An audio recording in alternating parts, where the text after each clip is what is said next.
Psalms chapter 78. My people hear my teaching.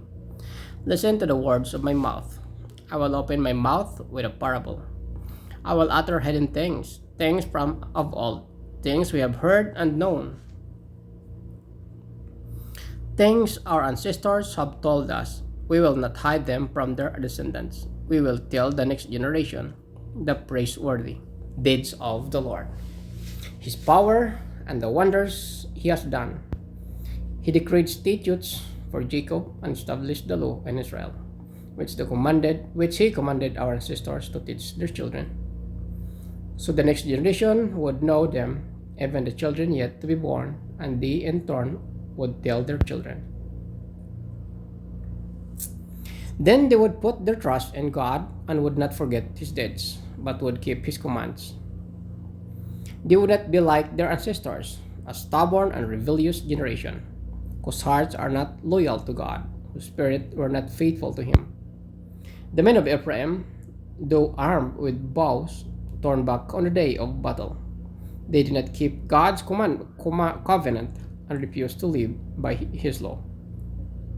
They forget what He had done, the wonders He had shown them. He did miracles in the sight of their ancestors, in the land of Egypt and the region of Zoan. He divided the sea and led them through. He made the water stand up like wall. He guided them with a cloud by day and with light from the fire all night. He split the rocks in the wilderness and gave them water as abundant as the seas. He brought streams out of the rocky rock and made water flow like rivers. But they continued to sin against Him, reveling in the wilderness against the Most High. They willfully put God to the test by demanding the food they crave. They spoke against God. They said, "Can God really spread a table in the wilderness?" True, He struck the rock. The water gushed out. Streams flowed abundantly. But can He also give us bread?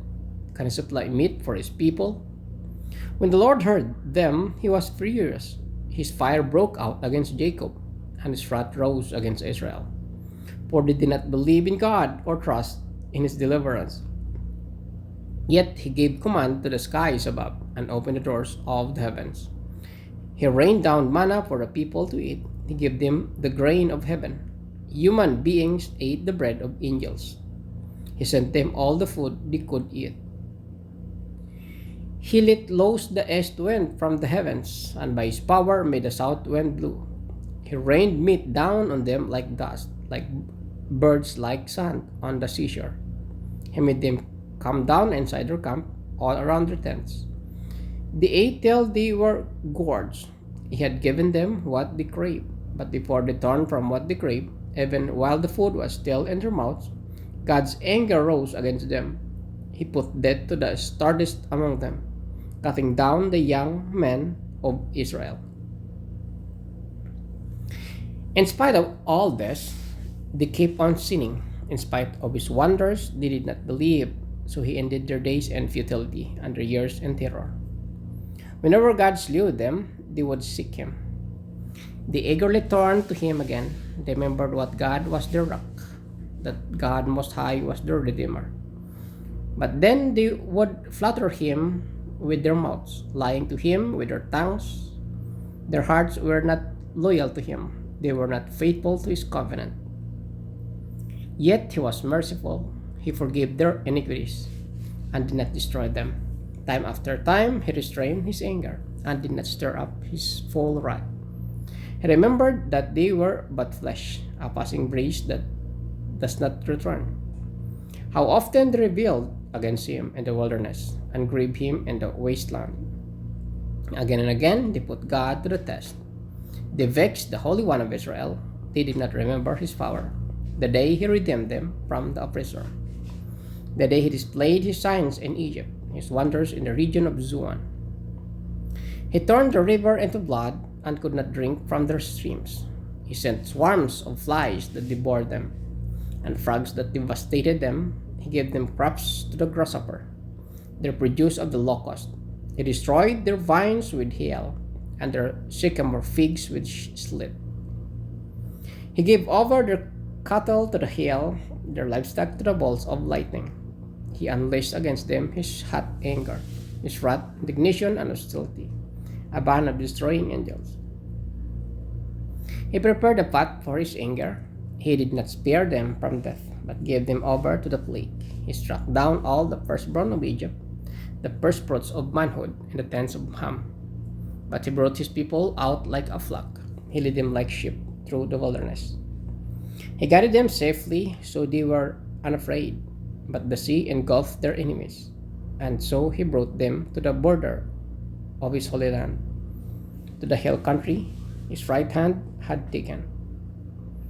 He drove out nations before them and allotted their lands to them as an inheritance. He settled the tribes of Israel and their homes. But they put God to the test and rebelled against the Most High. They did not keep his statutes.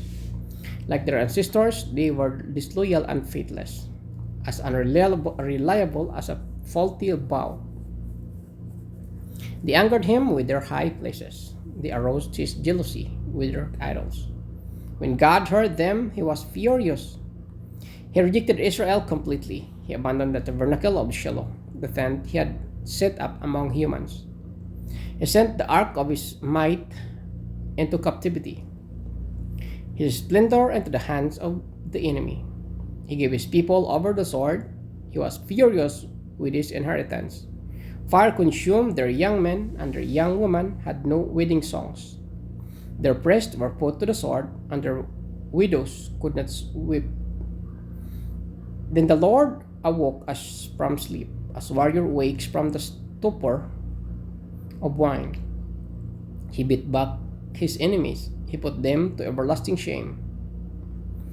Then he rejected the tents of Joseph. He did not choose the tribe of Ephraim, but chose the tribe of Judah, Mount Zion, which he loved. He built his sanctuary like a heights, like the earth that he established forever. He chose David his servant and took him from the sheep pens. From tending the sheep, he brought him to be the shepherd of his people Jacob, of Israel his inheritance. And David shepherded them with integrity of heart. With skillful hands, he led them.